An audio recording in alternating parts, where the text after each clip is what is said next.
السلام عليكم ورحمة الله تعالى وبركاته. الحمد لله الجلال والصلاة والسلام على الكمال. والحمد لله يا من خلق البحر لموسى ويا من أحيا الميت لعيسى وجعل النار بردا وسلاما على إبراهيم عليه الصلاة والسلام. والصلاة والسلام على المختار في القدم وعلى آله حزب الله وأصحابه جند الله. وقال الله تعالى في شأن حبيبه تعليما وتكريما مخبرا وآمرا إن الله وملائكته يصلون على النبي يا أيها الذين آمنوا صلوا عليه وسلموا تسليما. اللهم صل وسلم على رسولك سيدنا ونبينا ومولانا محمد وعلى آل سيدنا محمد وبارك وسلم عليهم. اللهم صل وسلم على رسولك سيدنا ونبينا ومولانا محمد وعلى آل سيدنا محمد وبارك وسلم عليهم. اللهم صل وسلم على رسولك سيدنا ونبينا ومولانا محمد وعلى آل سيدنا محمد الذي قرنت البركة بذاته ومحيا وتعثرت الأوالم بطيب ذكره ورياح. الحمد لله. புகழ் அனைத்தும் அல்லாஹ் ஒருவனுக்கே. மேலும் ஸலாத்தும் ஸலாமும் கண்மணி நாயகம் ஸல்லல்லாஹு அலைஹி வஸல்லம் அவர்களின் மீதும் அன்னாரின் வாழ்க்கையை சற்றும் பிசகாமல் பின்பற்றி வாழ்ந்த உத்தம சத்திய சஹாபாக்கள், தாபியீன்கள், தப தாபியீன்கள், நாதாக்கள், ஷஹதாக்கள், அத்தாபுகள், அவுலியாக்கள் மற்றும் நாம் நம்மை சார்ந்த அத்துணை நபர்களின் மீதும் அல்லாஹ்வின் அருள் என்றென்றும் குன்றாமல் நின்று நிலவட்டுமாக. ஆமீன். அல்ஹம்துலில்லாஹ். இங்கு இருக்கக்கூடிய நாம் அனைவரும் நல்லோர்கள் என்ற பட்டியலின் கீழ் வருவோமா என்று கேட்டால் கேள்விக்குறிதான். சிலர் அதில் இடம் பெறலாம், சிலர் இடம் பெறாமல் இருக்கலாம். இந்த உலகத்தில் வாழக்கூடிய எல்லா மக்களும் நல்லவர்களாக இருந்துவிட முடியாது. ஆனால் இங்கு இருக்கக்கூடிய எல்லோரும், நான் உட்பட நாம் எல்லோரும் பாவிகள் என்ற பட்டியலில் நாம் இடம் பெற்றுதான் இருக்கிறோம். அந்த பாவி என்ற பட்டியலை விட்டு நம்மளுடைய இந்த வாழ்க்கை தனியாக பிரிக்கவே முடியாது. நாம் எல்லா சூழல்களிலும் எல்லா நேரங்களிலும் பாவி என்ற பட்டியலின் கீழ் தான் நாம் இருக்கிறோம். நபிமார்கள் மட்டும்தான் பாவத்தை விட்டு பாதுகாக்கப்பட்டவர்கள். அவர்களே ஆசைப்பட்டாலும் அவர்களால் ஒரு பாவத்தை செய்ய முடியாது. நபிகள் நாயகம் ஸல்லல்லாஹு அலைஹி வஸல்லம் அவர்கள் தான் பிறந்தது முதல் மரணித்த வரை எந்த பாவத்தையும் செய்யாதவர்கள். அவர்கள் நினைத்தும் பல பாவத்தை விட்டு அல்லாஹ் அவர்களை பாதுகாத்தான். அப்ப நாமெல்லாம் சாதாரண மனிதர்கள். நம்மை அறிந்தோ அறியாமலோ, தெரிந்தோ தெரியாமலோ, புரிந்தோ புரியாமலோ நாம் பல நேரங்களில் பல பாவங்களை நாம் செய்து விடுகிறோம். காரணம், அல்லாஹ் நம்மை படைத்திருக்கக்கூடிய விதமே மனிதன் பாவம் செய்யக்கூடிய விதத்தில் தான் அல்லாஹ் நம்மை படைத்திருக்கிறான். ஒவ்வொரு பொருட்களையும் நாம் உருவாக்குகிறோம், கண்டுபிடிக்கிறோம். அதை எந்த நோக்கத்தோடு கண்டுபிடிக்கிறோமோ அந்த நோக்கத்திற்கான செயலை அந்த பொருள் வெளிப்படுத்தும். மலக்குமார்களை அல்லாஹ் படைக்கும் போதே இவர்களுக்கும் பாவத்திற்கும் சம்பந்தம் இல்லை என்பதாக அல்லாஹ் அவர்களை படைத்து விட்டான். அவர்கள் என்ன சொல்கிறார்களோ அதை மட்டும் தான் கேட்பார்கள். செய்யணும் சொன்னதை செய்வாங்க, செய்ய வேணாம்னு சொன்னதை செய்ய மாட்டாங்க. எக்ஸ்ட்ராவா அதை தாண்டி கூடுதலா அவங்களுக்கு செய்யவும் தெரியாது, குறைச்சும் செய்யவும் தெரியாது. எது சொல்லப்பட்டிருக்குதோ அதை மட்டும் செய்யக்கூடியவர்கள் தான் மலக்குமார்கள். ஆனால் அவர்களுக்கு பாவம்னா என்னன்னே தெரியாது, அல்லாஹ்க்கு மாறு செய்யறதுனா என்னன்னே தெரியாது, பொய்னா என்னன்னு தெரியாது, புறம்னா என்னன்னு தெரியாது, விபச்சாரம்னா என்னன்னு தெரியாது, திருட்டுனா என்னன்னு தெரியாது. எதுவுமே தெரியாமல் இருக்கிறதுனால அவர்கள் செய்யாமல் இருக்கிறார்கள். ஆனால் மனிதனுடைய படைப்பு அப்படி கிடையாது. எல்லா விதமான பாவங்களையும் செய்யக்கூடியவனாகத்தான் இந்த உள்ளத்தை, மனதை, நம் உடலை அல்லாஹ் சுப்ஹானஹு வ தஆலா கட்டமைத்திருக்கிறான். அப்ப நமக்கு பொய்னா என்னன்னு தெரியும், புறம்னா என்னன்னு தெரியும், திருட்டுனா என்னன்னு தெரியும், வட்டினா என்னன்னு தெரியும், விபச்சாரம்னா என்னன்னு தெரியும். எல்லா பாவங்களையும் நாம் அறிந்தவர்களாக, விளங்கியவர்களாக நாம் இருக்கிறோம். குல்லு பனி ஆதமின் ஹத்தாயின் வ கைருல் அத்தவாபீன். ஆதமுடைய எல்லா மக்களும் பாவங்கள் செய்யக்கூடியவர்கள் தான். எல்லாருமே பாவம் செய்யக்கூடியவர்கள் தான். அந்த பாவிகளின் சிறந்தவர்கள் யார் பாவம் செஞ்சுட்டு என்கிட்ட வந்து அழுது புலம்பி கெஞ்சி மன்றாடி மண்டியிட்டு மன்னிப்பு கேட்கிறார்களோ அவர்கள் தான் சிறந்தவர்கள் என்பதாக நபிகள் நாயகம் ஸல்லல்லாஹு அலைஹி வஸல்லம் அவர்கள் சொல்லி காண்பித்திருக்கிறார்கள். அப்போ எல்லாருமே பாவிதான். நான் பாவி நம்ம நினைச்சிட்டு இருக்கிறது எந்த அர்த்தமும் கிடையாது. அந்த பாவிகளில் சிறந்தவர்கள் யார்? யார் அந்த பாவத்தை செய்துவிட்டு அல்லாஹ்விடத்தில் மன்னிப்பு கேட்கிறார்களோ அவர்கள் தான் சிறந்தவர்கள் என்பதாக நம்மை பார்த்து நபிகள் நாயகம் ஸல்லல்லாஹு அலைஹி வஸல்லம் அவர்கள் சொல்லி காண்பித்திருக்கிறார்கள். பாருங்க, யார் வந்து பாவமே செய்யாம இருக்கிறாங்களோ அவங்க சிறந்தவங்க சொல்லல. ஏன்னா மனுஷன் படைக்கப்பட்டதே பாவத்தோடு கலந்த கலவையாக தான் படைத்திருக்கிறான். ஆதம் அலைஹிஸ்ஸலாம் அவர்கள் சொர்க்கத்திலிருந்து இந்த உலகத்திற்கு இறக்கப்பட்டதே அவர்கள் பாவம் செய்ததன் காரணமாகத்தான். அப்போ முதல் படைப்பாகிய நபி ஆதம் அவர்களே தவறுகளை செய்திருக்கும் போது நாம் எல்லாம் ஏமாத்திரோம். அப்ப நாம் சிறந்தவர்களாக வாழ வேண்டும் என்று சொன்னால் நாம் பாவம் செய்யாதவர்களாக இருக்க வேண்டும் என்று உறுதிமொழி இருப்பதில் அர்த்தமில்லை. சில நேரங்களில் தவறுதலாக அறிந்தோ அறியாமலோ சூழல் நம்மை உள்ளடக்கி நாம் பாவங்களை செய்துவிட்டால் நாம் எப்பொழுது அல்லாஹ்விடத்திலே மன்னிப்பு கேட்கிறோமோ அப்போதுதான் நாம் பாவிகளில் சிறந்தவர்களாக பட்டியலில் இடம் பிடிக்கிறோம் என்பதை நாம் புரிந்து கொள்ள வேண்டும். மலக்குமார்கள் இருக்கிறாங்க, அவங்களுக்கு ஒண்ணுமே தெரியாது, அவங்க சிறந்தவங்க கிடையாது, நாம் தான் சிறந்தவங்க. நாம் எல்லாமே தெரிஞ்சிருக்கிறோம். பசி நமக்கு இருக்குது, தாகம் நமக்கு இருக்குது, பல தேவைகள் இருக்குது, நமக்கு நல்லது கெட்டது இருக்குது. எல்லா சூழல்களும் நமக்கு தெரியுது, புரியுது. அப்படிப்பட்ட சூழல்ல பாவம் செய்யறதுக்கு வாய்ப்பு கிடைச்சும் யாரா அந்த பாவத்தை அல்லாஹ்க்காக செய்ய மாட்டேன் அதை விட்டு ஒதுங்கி விலகி ஓடுகிறாரோ அவர்தான் உண்மையாக அல்லாஹ்வை நேசிக்கக்கூடியவன் என்பதை நாம் புரிந்து கொள்ள வேண்டும். மலக்குமார்களுக்கு பாவம் செய்யறதுக்கான வாய்ப்பு அவங்களுக்கு கொடுக்கப்படல, கிடையவே கிடையாது. மலக்குமார்கள் சிறந்தவங்களா மனிதர்கள் சிறந்தவங்களா லிஸ்ட் போட்டு பார்த்தோம் சொன்னா மலக்குமார்களை விட மனிதர்களாக நாம் தான் சிறந்தவர்கள். மலக்குமார்கள் பாவம் செய்வாங்களா மனிதர்கள் பாவம் செய்வாங்களா லிஸ்ட் போட்டு பார்த்தோம் சொன்னா மலக்குமார்கள் பாவனா என்னன்னே தெரியாதவங்க. நம்ம இருக்கிற எல்லா பாவத்தையும் செய்யக்கூடியவர்களா நாம் இருந்திருப்போம். ஆனால் சிறந்தவர்கள் என்று பட்டியலை எடுக்கும் போது நாம் தான் சிறந்தவர்கள் மலக்குமார்களை விட. மலக்குமார்கள் தொழுத தொழுகையில நம்ம ஒரு தூசி கூட வரமாட்டோம். ருக்குலே இருப்பாங்க, சுஜூதிலே இருப்பாங்க, சதா அல்லாஹ்வை மட்டுமே நினைப்பாங்க, அல்லாஹ் சொன்னதை மட்டுமே செய்யறவங்க. சொன்னாலே எதையுமே செஞ்சது கிடையாது, வேணாம்னு சொல்லிட்டாலே விக்கிரகத்தை விட்டு அவங்களுக்கு வேற நாட்டங்கள் கிடையாது. பசி இல்ல, தூக்கம் இல்ல, தாகம் இல்ல, முழுக்க முழுக்க அல்லாஹ்வுடைய சிந்தனை மட்டும்தான். எல்லா இடங்களிலும் அவங்க சஜ்தா படாத இடமே கிடையாது. முழுக்க முழுக்க இரவு முழுவதும் பகல் முழுவதும் தஸ்பீஹ் மட்டும்தான். நம்ம ஒரு நாள் சாப்பாடை விட்டு தண்ணியை விட்டு நோன்பு வைக்கிறோம். அவங்க படைக்கப்பட்ட நாள் முதல் எல்லா காலங்களுமே அவர்கள் நோன்பு மட்டும்தான். காரணம் அவர்களுக்கு பசியும் கிடையாது, தாகம் கிடையாது. அப்போ அல்லாஹ்வுடைய சிந்தனையிலே இருந்து எதையுமே நினைச்சு பார்க்காம முழுக்க இபாதத்தில் இருக்கக்கூடிய அவர்கள் தானே சிறந்தவர்கள் என்ற பட்டியலில் வர வேண்டும். அப்படி கிடையாது. சில நேரங்கள் மட்டும் அல்லாஹ்வை நினைக்கிறோம், தொழுகையில கூட ஒழுங்கா நினைக்கிறது கிடையாது. நல்லா சாப்பிடுறோம், குடிக்கிறோம், தூங்குறோம், ஒழுக்க அல்லாஹ்வை மறந்துடுறோம், இருக்கிற எல்லா பாவத்தையும் செய்யறோம். நாம் தான் சிறந்தவர்கள் என்ற பட்டியலை பட்டத்தை அல்லாஹ் நமக்கு கொடுக்கிறான். என்ன காரணம் தெரியுமா? மலக்குமார்களுக்கு அல்லாஹ்ட்ட மன்னிப்பு கேட்கறதுக்கான ஒரு சூழல் அங்கு உருவாக்கப்படல. பாவம் ஒண்ணு செஞ்சாதானே நீ மன்னிச்சு போய் கேட்க முடியும். மலக்குமார்கள் அல்லாஹ்ட்ட பாவ மன்னிப்பை கேட்டதே கிடையாது, கேட்க முடியாது. காரணம் அவர்கள் எந்த பாவமே செஞ்சது கிடையாது. அப்ப நாம் ஏன் சிறந்தவர்கள்? நம்ம அல்லாஹ் கிட்ட யா அல்லாஹ் என்னைய மன்னிச்சுன்னு கேட்கிறோம்.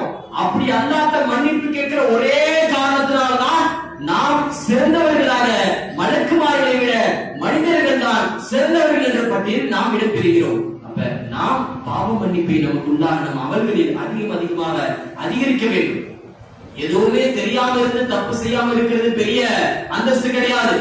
எல்லா சூழலுக்கு மத்தியிலுமே இருந்து ஒருவன் பாவத்தை விடுகிறான் என்று சொன்னால் அவன் தான் உண்மையாக அல்லாஹ்வை காதல் செய்கிறான், நேசிக்கிறான், விருப்பப்படுகிறான் என்பதை நாம் புரிய வேண்டும். மலக்குமார்கள் ஆசைப்பட்டாலும் அவங்களால தப்பு செய்ய முடியாது, சூழல் அமைஞ்சாலும் அவங்களால தப்பு செய்ய முடியாது. தப்புக்கு அவங்களுக்கு சம்மதமே கிடையாது.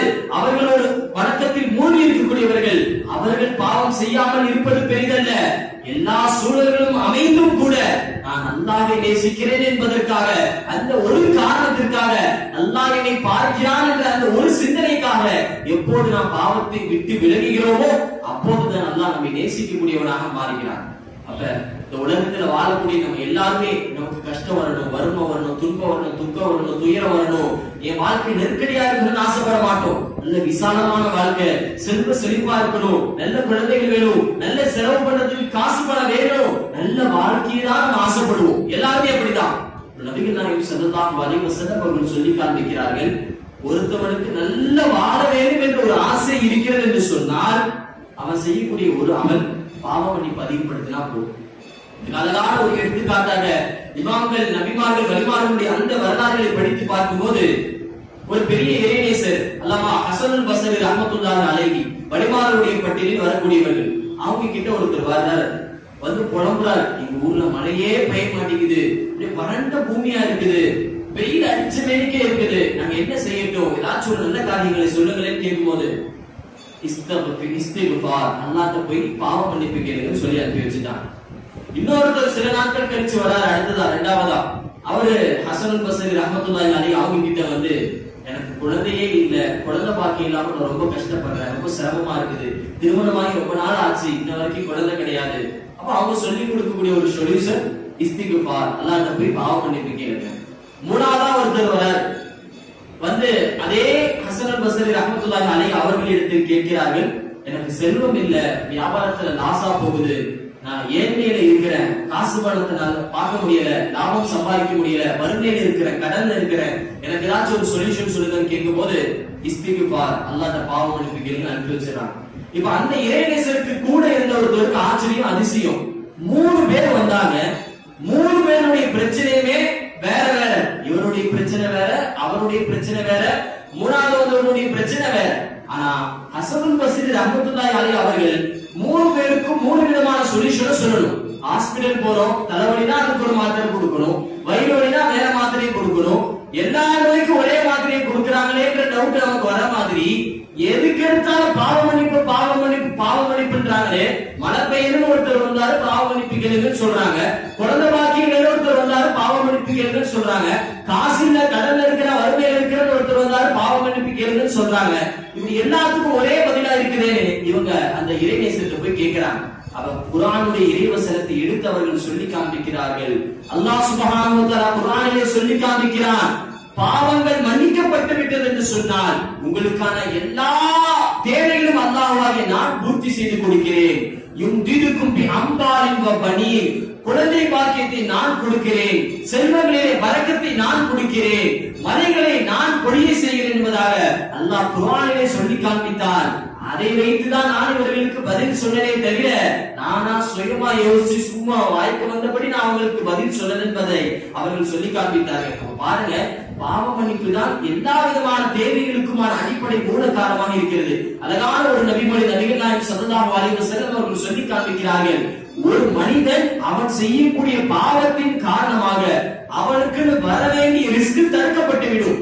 நம்ம வாழ்க்கையில் அல்லாஹ் நமக்கு நல்ல கலாக்கங்களை தான் எழுதி வச்சிருப்பான். நம்ம நினைப்போம், எனக்கு மட்டும் இப்படி நடக்குது, என் வாழ்க்கையில மட்டும் இப்படி நடக்குது, அவன் தான் நல்லா தான் இருக்கிறான், நான் மட்டும் இப்படி இருக்கிறேனே நம்ம நினைப்போம், புலம்புவோம். அதுக்கான காரணம் நம்ம தான். அல்லாஹ் நம்முடைய விதி இயற்கையாகவே அப்படி எழுதவில்லை.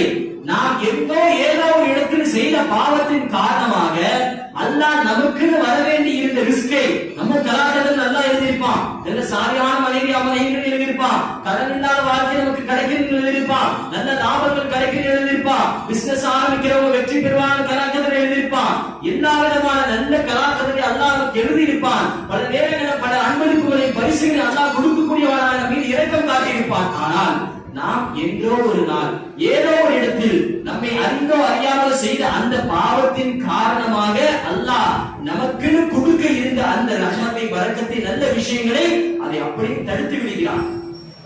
ஒருத்தருக்கு நான் ஏதாச்சும் அன்பளிப்பு கொடுக்கணும்னு ஆசைப்படுறேன், அப்போ யார் நல்லவங்களா இருக்கிறாங்க, இந்த மாணவர் நல்லா படிக்கிறாரு, இவருக்கு கொடுப்போம் அப்படின்னு ஆசை வரும். எப்ப பார்த்தாலும் சேர்த்து செய்யறாரு, இவருக்கு ஏன் கொடுக்கணும்னு ஆசை வராது. ஒருத்தருக்காக நம்ம வெளியூருக்கு போயிட்டு வரோம், இல்ல சில நண்பர்களுக்காக ஒரு அன்பளிப்பு வாங்கிட்டு வரோம். அந்த நேரத்துல அந்த நண்பர் என்ன பத்தி தவறுதலா பேசுறாரு, நான் சொன்ன விஷயங்களை அவர் செய்யல, அவருக்காக அன்பளிப்பா காசு போட்டு நான் வாங்கிட்டு வந்த அந்த அன்பளிப்பை அவர் எனக்காக துரோகம் செய்யும் போது, எனக்கு மாறு செய்யும் போது கொடுக்கணும்ன்ற ஆசை சுத்தமா போயிடும். கொண்டு வந்த அன்பளிப்பு அப்படியே நான் மறைச்சிடுவேன், கொடுக்க மாட்டேன். காரணம், இவருக்காக நம்ம அன்பளிப்பை எடுத்துட்டு வந்தா அவர் பாவம் செஞ்சுக்கிட்டு இருக்காரு, அப்படின்ற எண்ணம் மனிதர்களாகி நமக்கே வரும். அப்ப அல்லாஹ் சுப்ஹானஹு வ தஆலா நம்மை படைத்தவன், அவன் நம் எஜமான், நாம் அவருடைய அடிமை. அப்ப அல்லாஹ்க்கு எப்படிப்பட்ட சிந்தனை வரும் என்பதை நாம் சிந்தித்து பார்க்க வேண்டும். அல்லாஹ் நமக்கு நல்ல கலாச்சாரத்தை எழுதி வச்சிருக்கிறான்.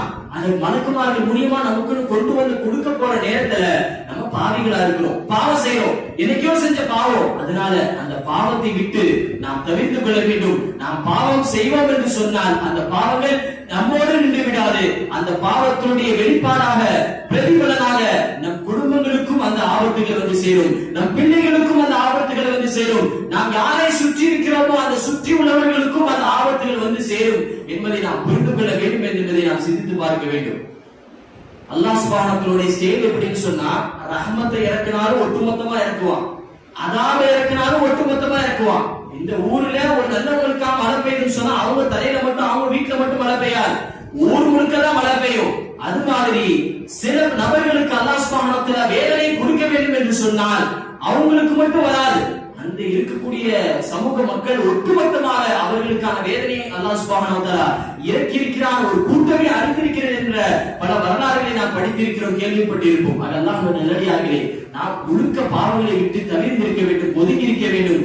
பாவம் என்பது ஒரு தேள் மாதிரி, பார்க்க வேணா அது சின்னதா இருக்கலாம், ஆனால் அதனுடைய விஷம் முழுக்க முழுக்க பயங்கரமானது, கொடூரமானது என்பதை நாம் புரிந்து கொள்ள வேண்டும். பாவங்கள் ஒரு கேன்சர் நோய் மாதிரி, இந்த ஆரம்பத்திலேயே நம்ம சரி செஞ்சுட்டோம்னா சரியா போயிடும். நாளைக்கு பார்த்துக்கலாம், நாளைக்கு பார்த்துக்கலாம் விட்டுட்டு பாவங்களை மேலும் மேலுமா நாம் செய்தோம் என்று சொன்னால் உடல் முழுக்க அந்த நோய் பரவி நாம் கடைசியிலே மரணிக்கும் போதும் பாவியாக மரணிக்கக்கூடிய சூழல் நமக்கு வந்துவிடும் என்பதை நாம் சிந்தித்து பார்த்து கடமைப்பட்டிருக்கிறோம். நபிகள் நாயகம் ஸல்லல்லாஹு அலைஹி வஸல்லம் அவர்கள் அழகாக சொல்லி காண்பிப்பார்கள், ஒரு முஸ்லிம் அந்த பாவத்தை, அவன் செய்யக்கூடிய சிறிய பாவத்தை எப்படி நினைப்பான் என்று சொன்னால், தனக்கு மேல இருக்கிற மலை மாதிரி தன்னுடைய உடம்புல ஒரு பெரிய மலையை கொண்டு வந்து வச்சா எப்படி அதை பெரிய பாரதூரமா நினைப்பாரோ அது போன்று ஒரு முஸ்லிம் சாதாரண ஒரு பாவத்தை நினைத்து வருத்தப்படுவார் என்பதாக நபிகள் நாயகம் ஸல்லல்லாஹு அலைஹி வஸல்லம் அவர்கள் சொல்லி காண்பித்தார்கள். அடுத்ததாக நபிகள் நாயகம் ஸல்லல்லாஹு அலைஹி வஸல்லம் அவர்கள் சொல்லி காண்பிக்கிறார்கள், ஒரு முஸ்லிம் அல்லாத ஒரு முனாஃபிக், ஒரு நயவஞ்சகன் பாவத்தை எப்படி நினைப்பான் என்று சொன்னால், தனக்கு மேல இருக்கக்கூடிய ஒரு ஈ மாதிரி, ஒரு ஈ வந்து உட்காரு, ஈ தானே அப்படின்னு நம்ம அசால்ட்டா நினைப்போம், ஒரு மத அளவுக்கு அதை பெரிய பாரதூரமா நம்ம நினைக்க மாட்டோம். அப்ப ஒரு முஸ்லிம் அல்லாத முனாஃபிக் நயவஞ்சகன் தான் செய்யக்கூடிய பாவத்தை சர்வ சாதாரணமாக அலட்சியமாக ஒரு ஈயை கொண்டு கருதுவான். ஆனால் ஒரு முஸ்லிம் தான் செய்யக்கூடிய சிறிய பாவமாக இருந்தாலும் அதை மலை போன்று நினைப்பான் என்பதாக நபிகள் நாயகம் ஸல்லல்லாஹு அலைஹி வஸல்லம் அவர்கள் சொல்லி காண்பித்தார்கள். நாம் சிந்திக்க வேண்டும், நாம் செய்யக்கூடிய பாவங்களை மலை போன்று பாரதூரமாக நாம் நினைக்கிறோமா, சாதாரண ஈ போன்ற அலட்சியமாக நாம் நினைக்கிறோமா என்பதை சிந்திக்க வேண்டும். நாம் எல்லாம் செய்யக்கூடிய பெரும் பாவங்களை கூட ஈ மாதிரி அலட்சியமாக தான் நினைக்கிறோம். அப்ப நாம் முஸ்லிம் என்ற பட்டியலில் வருவோமா, முனாஃபிக் நயவஞ்சகர்கள் என்ற பட்டியலில் வருவோமா என்பதை நாம் சிந்தித்து பார்க்க கடமைப்பட்டிருக்கிறோம். ஒரு முனாஃபிக்கு இருக்கக்கூடிய தண்டனை தான் நரகத்தில் ஆக கீழ்மட்டமான தண்டனை. நரகம் இருக்குது, அவ்வளவு பெரிய கொடூரமானது. ஒரு கல்லத்துக்கு போட்டா கிட்டத்தட்ட பல வருஷங்கள் கழிச்சுதான், பல லட்சக்கணக்கான வருடங்களை தாண்டிதான், கடந்துதான் மேலே போடப்பட்ட அந்த கல் என்பது நரகத்தினுடைய ஆள் தளத்தை அது தொடுகிறது என்பதாக நாம் படித்திருக்கிறோம், கேள்விப்பட்டிருப்போம். அவ்வளவு ஆழமான நரகம். அப்படிப்பட்ட நரகத்துல ஃபர்ஸ்ட் கீழே டவுன் ஃப்ளோர் யாருக்குன்னு சொன்னா முனாஃபிக்கீங்களுக்கு. First floor, second floor, third floor நம்ம பில்டிங்ல பாக்குறோம். டவுன் ஃப்ளோர், கிரவுண்ட் ஃப்ளோர் இருக்கக்கூடிய கீழே அகல பாதாளத்துல இருக்கக்கூடிய பாவிகள் நயவஞ்சகர்கள் என்பதாக நபிகள் நாயகம் ஸல்லல்லாஹு அலைஹி வஸல்லம் அவர்கள் சொல்லி காண்பித்தார்கள். கீழே போக போகதான் நெருப்பு, அப்படியே நெருப்புடைய தாக்கமும் வேகமும் கூடிக்கிட்டே போகும், மேல வர வர குறைஞ்சுக்கிட்டே வரும். கீழே போக போக நெருப்பினுடைய தாக்கங்கள் எல்லாம் பயங்கரமாக கொதிக்கக்கூடிய அளவிற்கு, தாங்க முடியாத அளவிற்கு இருக்கும். அந்த டவுன் ஃப்ளோர் நரகத்துல முனாஃபிக் நயவஞ்சகர்களுக்கு என்பதாக நபிகள் நாயகம் ஸல்லல்லாஹு அலைஹி வஸல்லம் அவர்கள் சொல்லி காண்பிக்கிறார்கள்.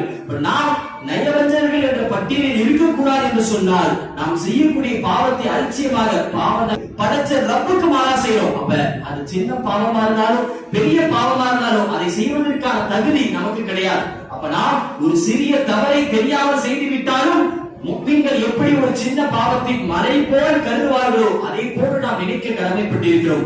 அல்லாஹ்வின் நல்லடியார்களே, இந்த மனிதன் இயற்கையாகவே இயல்பாகவே பாவம் செய்யக்கூடிய சூழலில் தான் படைக்கப்பட்டிருக்கிறான். ஆனால் நாம் செய்த பாவத்திற்கான மன்னிப்பை அல்லாஹ்விடத்தில் உடனே கேட்டுவிட வேண்டும். எந்த ஒரு அடியான் தான் பாவத்தை செய்துவிட்டு மாமின் அப்தின் இதுனிப்பு தந்த ஒரு அடியான் ஒரு பாவத்தை செய்துவிட்டான், சும்ம யஹ்சினுல் உலுஅ, அவன் என்ன செய்ய வேண்டும் என்று தெரியுமா? அவன் அழகான முறையில் போய் ஒழு செய்யும்.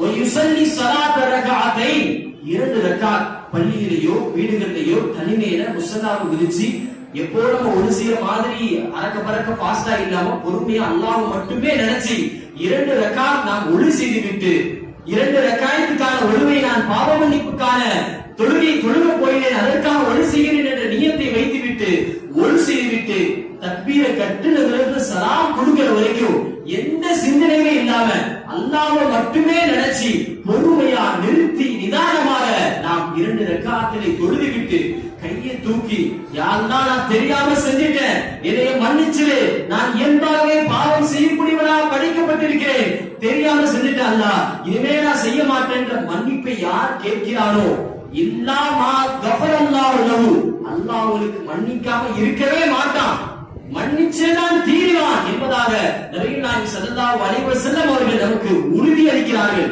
அவன் எத்தனை பாவம் செஞ்சிருந்தாலும் சரி, எவ்வளவு பெரிய பாவங்கள் செஞ்சிருந்தாலும் சரி, ஒருத்தவர் பாவம் செஞ்சிட்டான், மன்னிப்பு கேட்டுட்டான், திரும்பவும் அதே பாவத்தை செய்யறான், அல்லாஹ் மன்னிச்சுட்டான், திரும்பவும் அதே பாவத்தை செய்யறான், இந்த மாதிரி அவன் 10 வாட்டி 15 வாட்டி 25 வாட்டி அதை செஞ்சுட்டு மறுபடியும் அல்லாஹ் கிட்ட வந்து நின்று யா அல்லாஹ் என்னை மன்னிச்சிருன்னு கேட்கும் போதும் கூட அவன் உள்ளத்தில் தூய்மை இருந்தது என்று சொன்னால், இதுக்கப்புறம் நான் இதை செய்யவே மாட்டேன் என்ற எண்ணம் இருந்தது என்று சொன்னால், அல்லாஹ் சுப்ஹானஹு வ தஆலா அவனை மன்னிப்பதற்கு தயாராக இருக்கிறான் என்பதை நாம் நினைத்து பார்க்க வேண்டும். இன்னல்லாஹ் கஃபூர் ரஹீம், அல்லாஹ் கஃபார், அல்லாஹ் பாவங்களை மன்னிக்கக்கூடியவன். நம்ம மனுஷங்களா இருக்கிறோம், நம்ம கிட்ட பலர் வேலை பார்ப்பாங்க, எத்தனை வாட்டி மன்னிப்போம்? மிஞ்சி போனா ஒரு 5 வாட்டி 4 வாட்டி சொல்லுவோம்.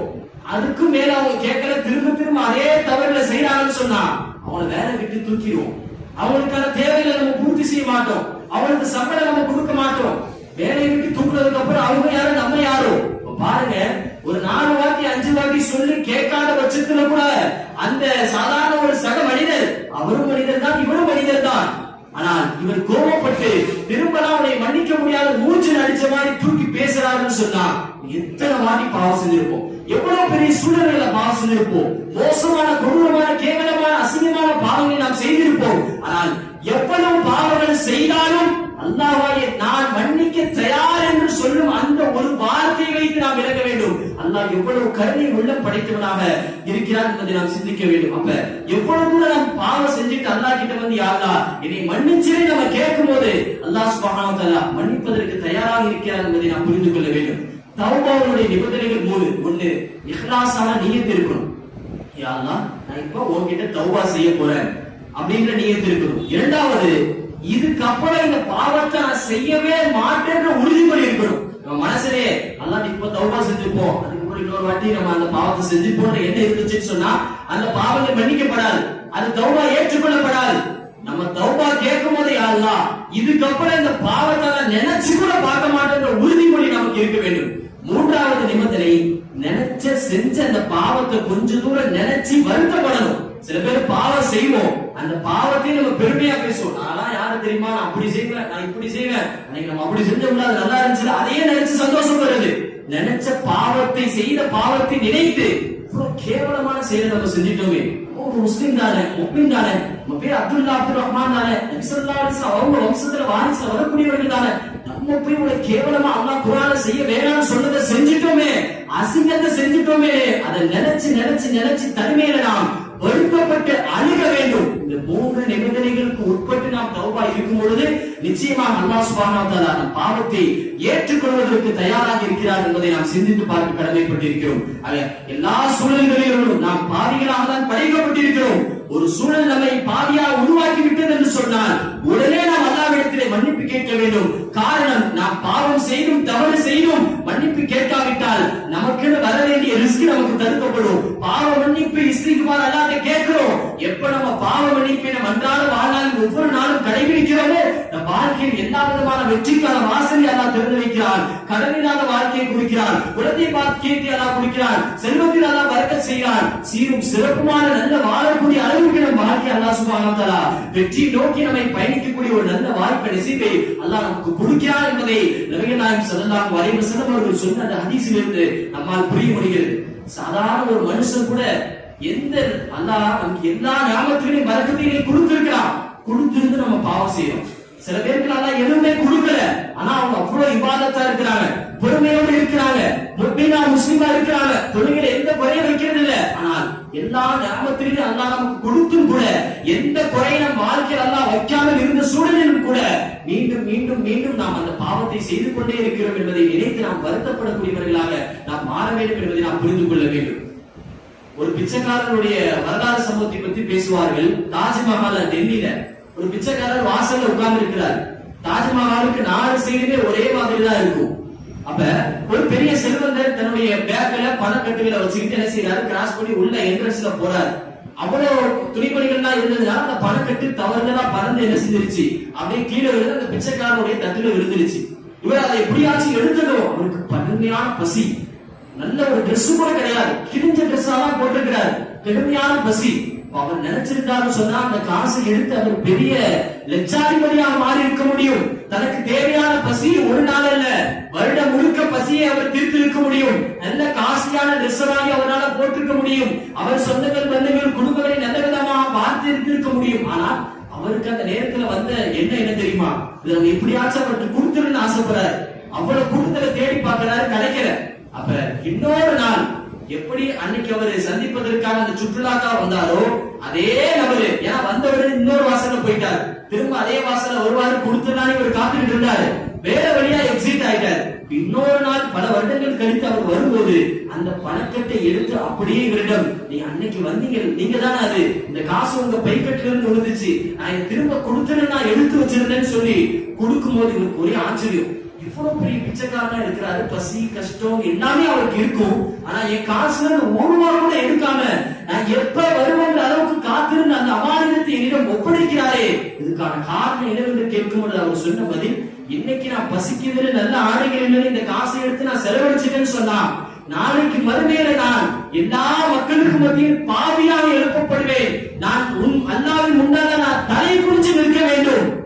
அதை நினைச்சு நான் வருத்தப்பட்டேன். நபிகள் நாயகம் ஸல்லல்லாஹு அலைஹி வஸல்லம் அவர்கள் முன்னால் நான் தலை குனிந்து நிற்க வேண்டும். ஸல்லல்லாஹு அலைஹி வஸல்லம் அவர்களும் தலை குனிந்து நிற்பார்கள். என் உம்மத்துல ஒருத்தர் இப்படி பாவியா போயிட்டாரே, அல்லாஹ் முன்னாடி நான் இப்படி தலை குனிந்து நிற்க வேண்டிய சூழல் ஆயிருச்சேனே, நபிகள் நாயகம் ஸல்லல்லாஹு அலைஹி வஸல்லம் அவர்கள் தலை குனிந்து நிற்பார்கள். எனவே நான் அந்த பாவத்தை செய்யாமல் பசியாக இருந்தாலும் பரவாயில்லை, பட்டினியாகவே நான் கிடந்து விடுகிறேன், மௌத் வரைக்கும் பிச்சைக்காரனா இருந்தா கூட பரவாயில்லை, நானும் நபிகள் நாயகம் ஸல்லல்லாஹு அலைஹி வஸல்லம் அவர்களும் மறுமையில் அல்லாஹ்விற்கு முன்பாக தலை குனியக்கூடிய சூழல் வந்துவிடக் கூடாது என்பதாக அவர்கள் அந்த நேரத்தில் சொல்லி காண்பித்தார்கள். சொன்னால் அல்லாஹ் அவருக்கு எந்த ரிஸ்கையுமே கொடுக்கல. அவருடைய ஈமானை பாருங்க, எல்லா ரிஸ்குகளையும் அனுபவித்துக் கொண்டு நம் ஈமான் எவ்வளவு மோசமா இருக்கிறது என்பதை நான் சிந்தித்து பார்க்க வேண்டும். நம்ம செய்யக்கூடிய பாவம் யாருக்குமே தெரியாம இருக்குது, அல்லாஹ் அதுவே நமக்கு செஞ்ச பெரிய கருணை. அல்லாஹ் நினைச்சிருந்தான்னு சொன்னா நம் பாவத்தை மக்களுக்கு மத்தியில் வெளிப்படுத்தி இருக்கலாம், எல்லோருக்கும் வெளிச்சம் போட்டு காட்டியிருக்கலாம். இங்க இருக்கக்கூடிய ஒவ்வொரு நபருடைய பாவத்தை ஒவ்வொருத்தரும் அறிந்திருக்கோம் என்று சொன்னால் யாருமே பக்கத்தில் உட்கார்ந்து இருக்க மாட்டோம், மூச்சு கொடுத்து பேச மாட்டோம். அவர் பார்க்கும்போது நீ அவரை கேவலமானவனா, நீ அப்படிப்பட்டவனா, நீ அந்த பாவத்தை செஞ்சவனாலே ஒவ்வொருத்தரை பார்த்து தலை குறைவாக நாம் நினைக்கக்கூடிய அவர்களுக்கு அவர்களை பற்றி அசிங்கமான மனதில் நினைப்போம். ஏன்னா எல்லோரும் பாவிகளாக படைக்கப்பட்டிருக்கிறோம், பாவங்களை செய்திருக்கிறோம். அல்லாஹ் செஞ்ச பெரிய கருணையை பாருங்க, நம்ம செய்யக்கூடிய பாவத்தை என்னைக்குமே மக்களுக்கு மத்தியில காமிக்காம அதை மறைச்சு வச்சிருக்கிறான்.